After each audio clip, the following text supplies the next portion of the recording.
ఆట అంటే నృత్యం, పాట అంటే ఆపాతమధురమైనటువంటి సంగీతం, ఆలోచనామృతమైనటువంటి సాహిత్యం, ఈ రెండింటినీ మేళవింపజేసుకుని హరికథ అనే ప్రక్రియను మన ఆంధ్రదేశానికి అందించారు. అంటే ఇప్పుడు రాష్ట్రాలు వేరైనప్పటికీ కూడా కళ మాత్రం ఒకటే.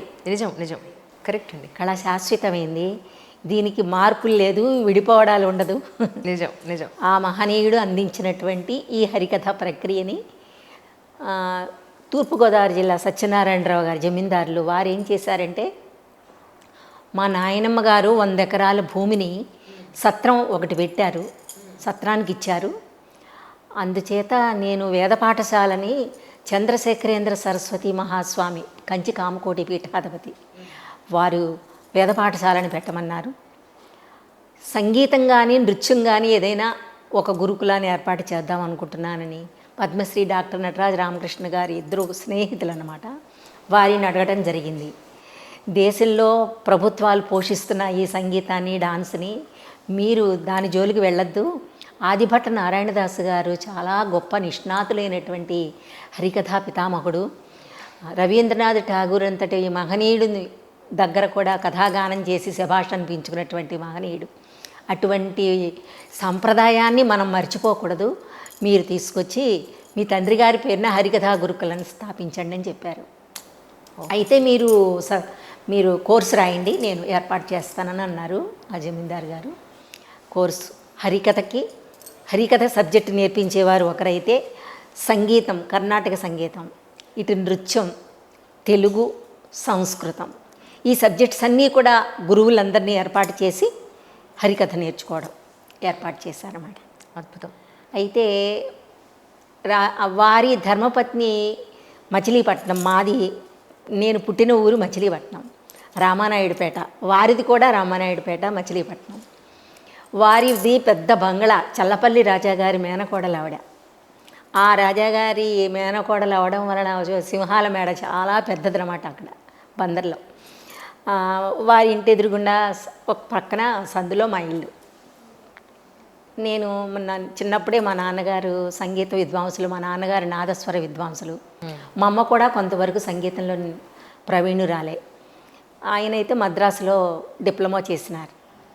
అంతేకాకుండా మా చిన్న తాతగారు చాలా గొప్ప విద్వాంసులండి నాదస్వరంలో, ఇండియాలో చాలా నంబర్ 1.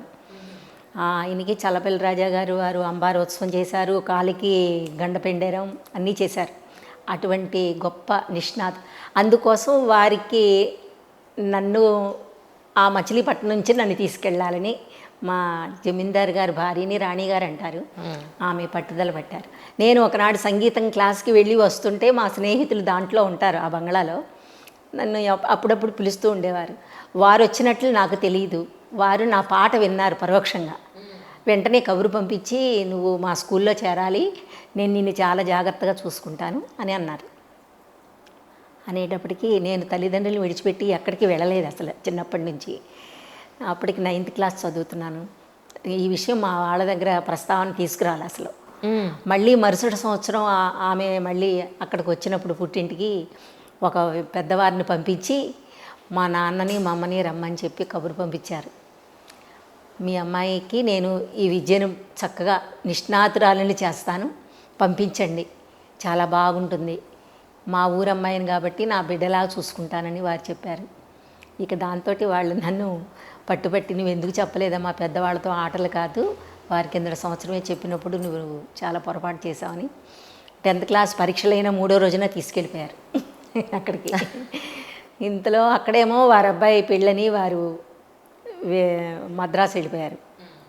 కానీ మాస్టర్ గారు మళ్ళీ అమ్మాయి వెళ్ళిందంటే రాదేమో, మీరు అమ్మాయిని దగ్గర పెట్టుకోండి, నేను 10 డేస్లో వచ్చేస్తానని చెప్పారు ఆవిడ. ఆయన పిల్లలు సెలవులు ఇచ్చేశారు, అందరూ వెళ్ళిపోయారు. ఆ 15-20 రోజులు ఆయన ఉదయం మధ్యాహ్నం సాయంత్రం చిన్నప్పటి నుంచి సంగీతం ఏది వింటే ఆ పాట వెంటనే రావడం, నేర్చుకోవడం, ప్రత్యేకంగా నేర్చుకోవడం అంటూ లేదు, అలా వినడంతో సినిమా పాటలైనా భజన కీర్తనలైనా అన్నీ వచ్చేసేవి. మా అమ్మగారు కూడా బాగా పాడేవారు, ఆవిడతో పాటు నేను కూడా వెనకాల పాడటం అట్లా అలా అలవాటైపోయి ఇంకా నన్ను ఆయన ఇంటికి తీసుకువచ్చిన వెంటనే వారింట్లోనే పెట్టుకుని నెల రోజుల్లో నాకు హరికథ వచ్చేటట్లుగా గౌరీ కళ్యాణం మొట్టమొదట బా ఆ. నేర్పించారండి. చిన్నప్పటి నుంచి మా అమ్మగారు పద్యాలు సుమతి శతకం, దాశరథి శతకం, వేమన శతకాలు ఇవన్నీ చెప్పేవారు. ఎక్కడ అసలు ఈ శతకాలు ఇప్పుడు పిల్లలకి అసలు ఏమీ తెలియదండి. ఏమీ లేదండి, ఇప్పుడు ఈ సంప్రదాయం అంతా పోతోంది. కానీ మన సంప్రదాయాన్ని విదేశాలు వాళ్ళందరూ ఇక్కడి నుంచి అక్కడికి వెళ్ళిపోయిన తర్వాత భగవద్గీత, భాగవతం ఇవన్నీ కూడా నేర్చుకుంటున్నారండి చాలామంది. నిజం నిజం. ఆ అలవాటు వలన ఇక్కడ ఈ హరికథ సంగీతంలోనూ కొంత ప్రావీణ్యత ఇవన్నీ వినడం, అందులో అంతేకాకుండా ముఖ్యంగా చెప్పాలంటే అది మన కోట సచ్చిదానంద శాస్త్రి గారని హరికథకి చాలా గొప్పవారండి. ఆయన 1 సంవత్సరం అవుతుంది కాలం చేసి. వారికి కూడా 23లో వారికి వచ్చింది పద్మశ్రీ. ఓహో. 150 సంవత్సరాలు దాటిన తర్వాత పద్మశ్రీ ఆయనకి, లేడీస్లో నాకు రావడం జరిగిందండి. వెంటనే నాకు ఇచ్చారన్నమాట. అయితే ఆయన హరికథా గానాలు జరుగుతున్నప్పుడు మాది బ్రాహ్మణుల అగ్రహారం. ఆ అగ్రహారంలో ఆయన మాత్రం బ్రాహ్మిన్స్ వాళ్ళ ఫ్యామిలీలో ఉండేవారు. రాత్రి ప్రోగ్రాంకి వెళ్ళేటప్పుడు వీధి గుండా వెళుతూ ఉండేవారు. అప్పుడు చూసేవాళ్ళం మా అమ్మ మా నాన్న. ఆయన హరికథన్నా ఆయన పాటన్నా చాలా ఇష్టం అన్నమాట. సంగీతంలో చాలా నిష్ణాతులండి, సాహిత్యంలో కూడా చాలా గొప్పవారైన. సంగీతం బాలమురళి గారి కీర్తన ఎలా పాడతారో అలా పాడతారండి. ఘంటసాల వెంకటేశ్వరరావు గారు ఎలా పాడతారో అలా పాడగలరు. అట్లాంటి గొప్ప కథకులు అనమాట. నాకు 8 సంవత్సరాలు ఉంటాయి. మా అమ్మ మా నాన్న వాళ్ళు వెళుతుంటే నేను కూడా వారితో పాటు వెళ్ళేదాన్ని. మా ఇంటి దగ్గరలోనే చుట్టూతో అంటే దగ్గరంటే వాకింగ్ డిస్టెన్స్ 1 కిలోమీటర్, 1/2 కిలోమీటర్ల దూరంలో ఒక 12 థియేటర్స్ అన్న ఉంటాయి. ఓహో. ఆ థియేటర్స్కి మధ్యలో శ్రీకృష్ణ జయంతి ఉత్సవాలు చేసేవారు ధనుర్మాసం. ఆ ధనుర్మాస కార్యక్రమంలో 40 రోజులు వారి హరికథాగానం, మహాభారతం చెప్పేవారండి. ఇక సినిమా హాల్లో ఎవరు జనం ఉండేవారు కాదు, అంతమంది వచ్చేవారు. అన్ని వేల మంది వచ్చేవారండి. అసలు అక్కడ ఆ సినిమా థియేటర్స్ మేనేజర్స్ వచ్చి, దాసుగారి హరికథ ఎప్పుడైపోతుందండి, మేము చాలా నష్టాల్లో ఉన్నాం అని అన్నవాళ్ళే. అట్లా అయితే మా నాన్నగారితో మా అమ్మతోటి నేను కూడా వెళ్ళడం జరిగేది. మహాభారతం నేను మా స్కూల్లో ఇటు రామాయణ, భారత, భాగవతాలన్నీ కూడా సాహిత్యంగా చదువుకున్నప్పటికీ మహాభారతం మాత్రం నేను చదువుకున్న ఆయన చెప్పిందే నాకు మనసులో ఉండిపోయిందండి 40 రోజులు ఆ చిన్నతనంలో.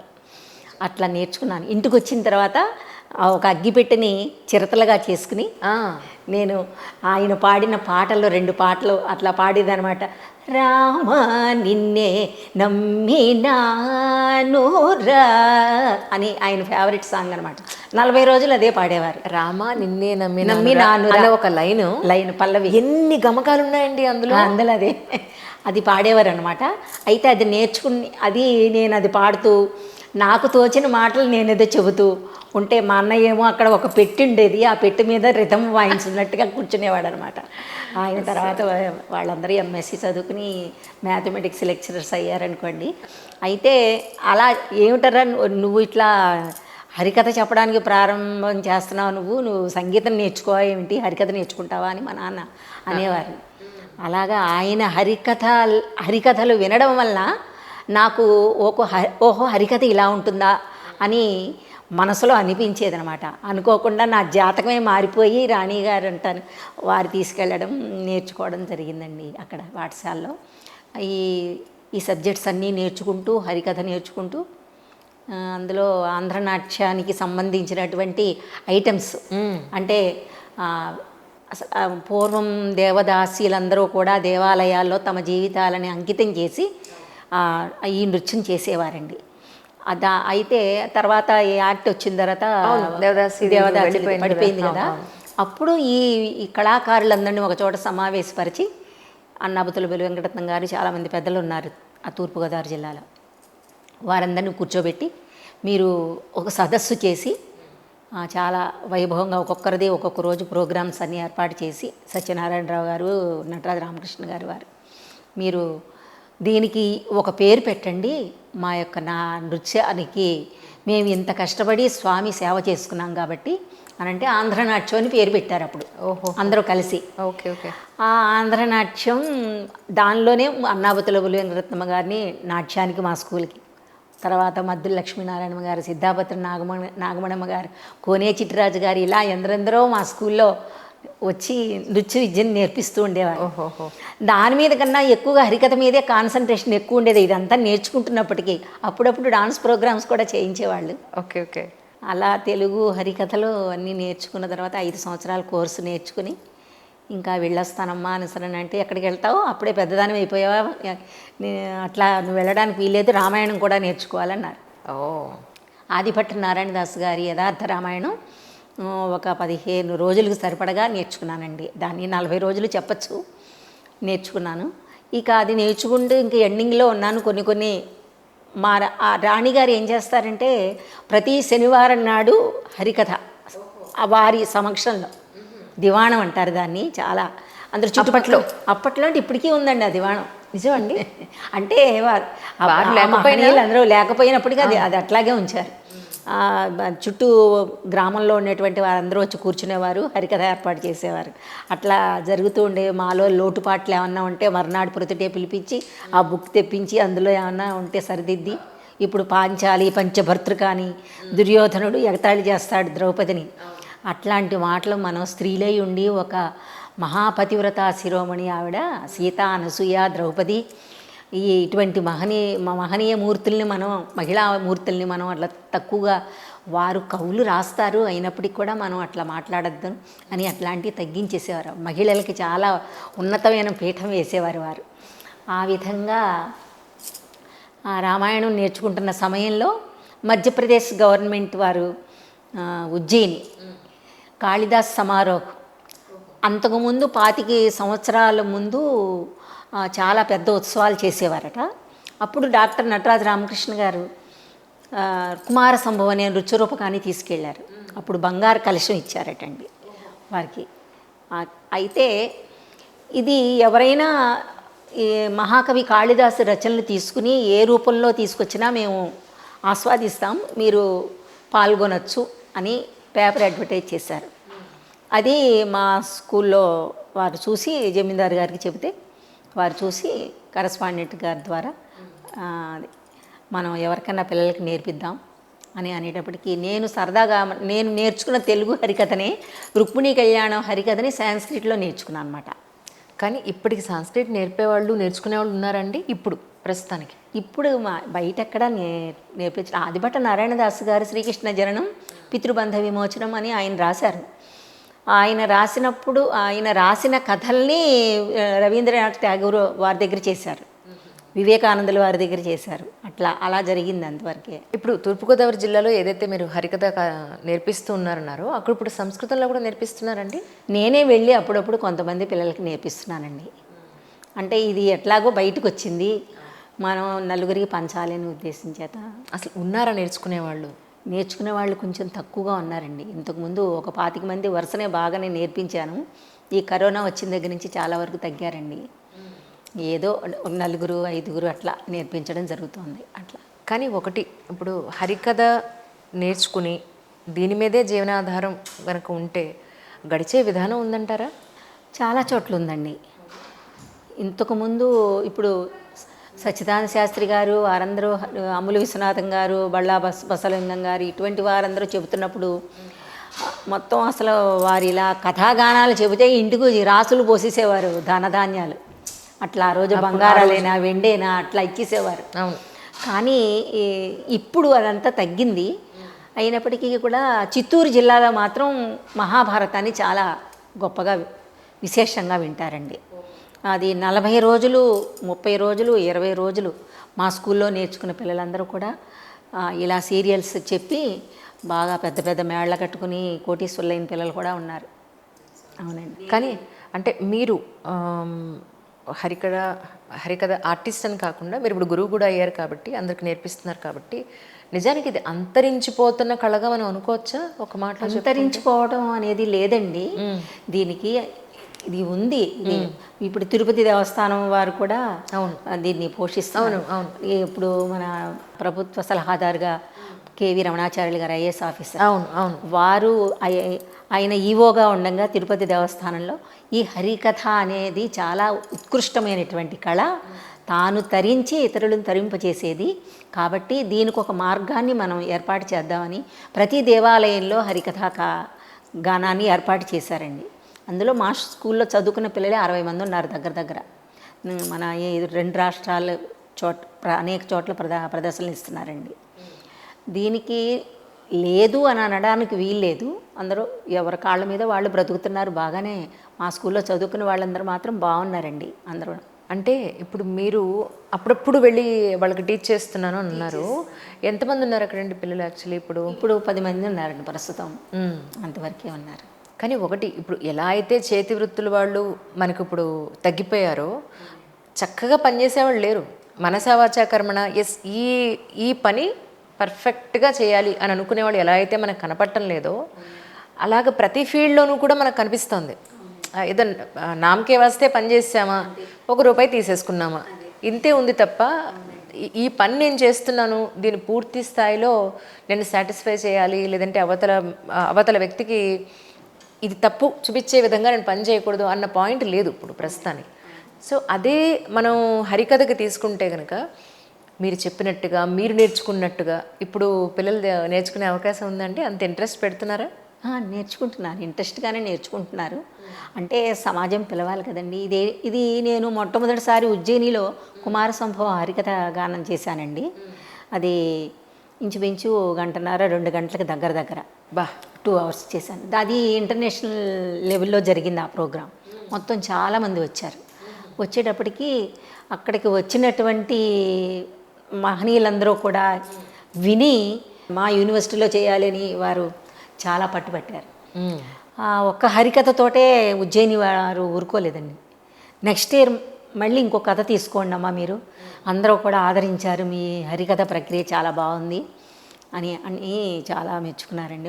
ఇప్పుడు తమిళనాడులో వారైతే కూర్చుని గానం చేస్తారండి హరికథ, అంతవరకే. ప్రవచనం కూడా కూర్చునే చెప్తారు. కానీ అదే ఇక్కడ మహారాష్ట్ర వారైతే సంకీర్తన రూపంలోనే కథాగానం జరిగిపోతూ ఉంటుంది. కీర్తనలోనే కథ అంతా నడుస్తూ ఉంటుంది అన్నమాట.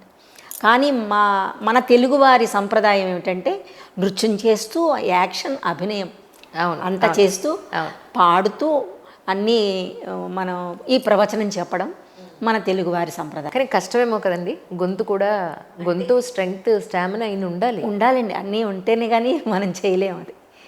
అది దాంతో అది మన తెలుగువారి సంప్రదాయం బాగా నచ్చిందనమాట అక్కడ ఉజ్జయినిలో.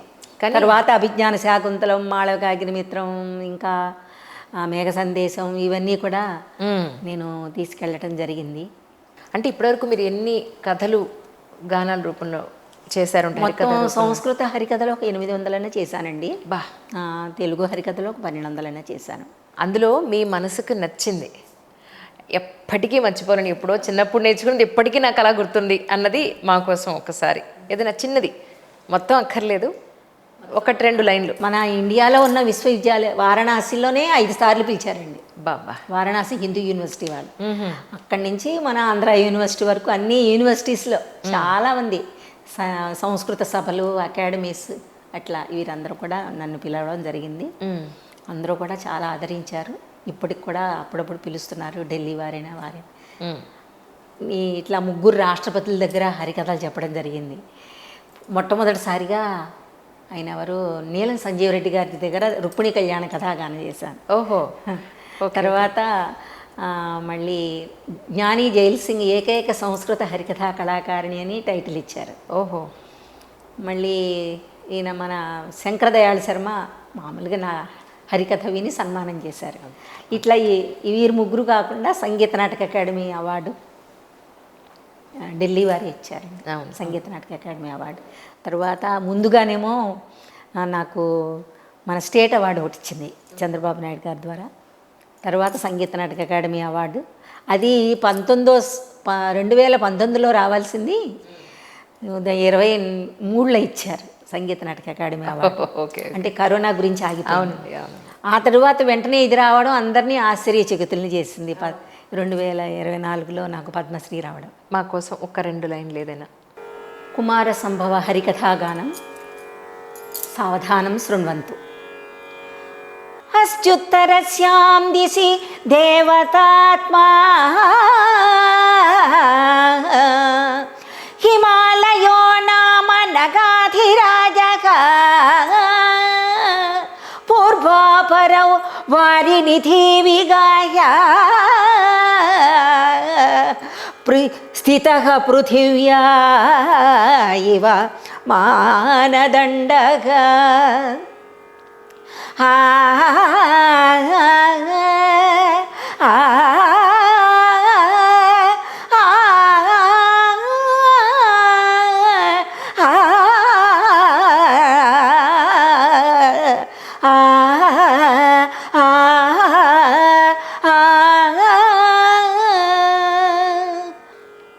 ఉత్తరస్యాం దిశి దేవతాస్వరూపः హిమాలయాఖ్యः నగరాజः అస్తి.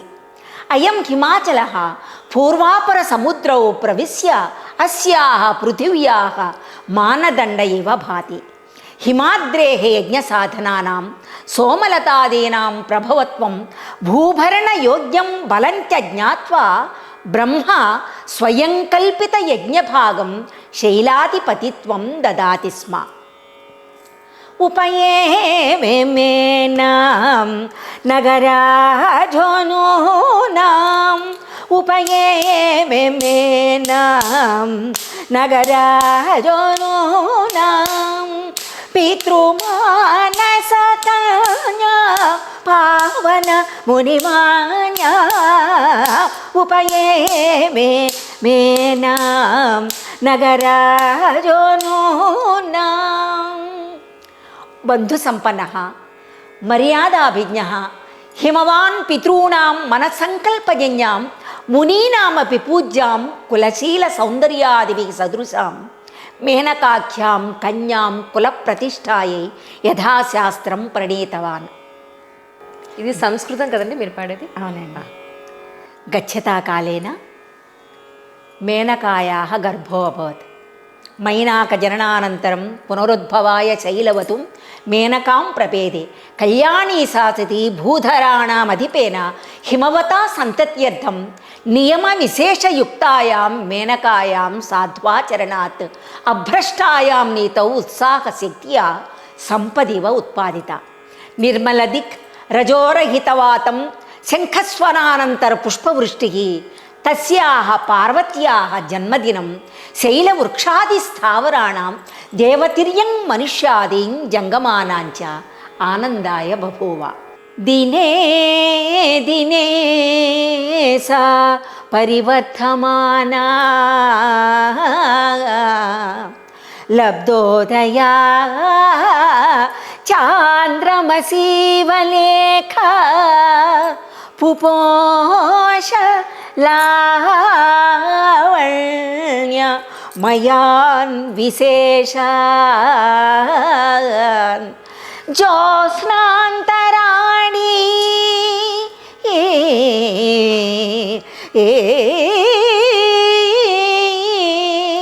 జ్యోత్స్నాంతరాణీవ కళాంతరాణి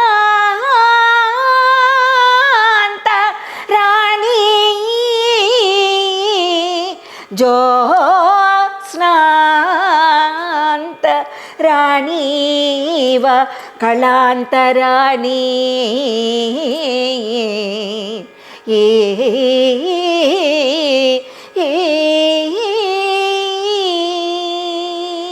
ధన్యోస్మి. నిజంగా ఎంతకాలమైందో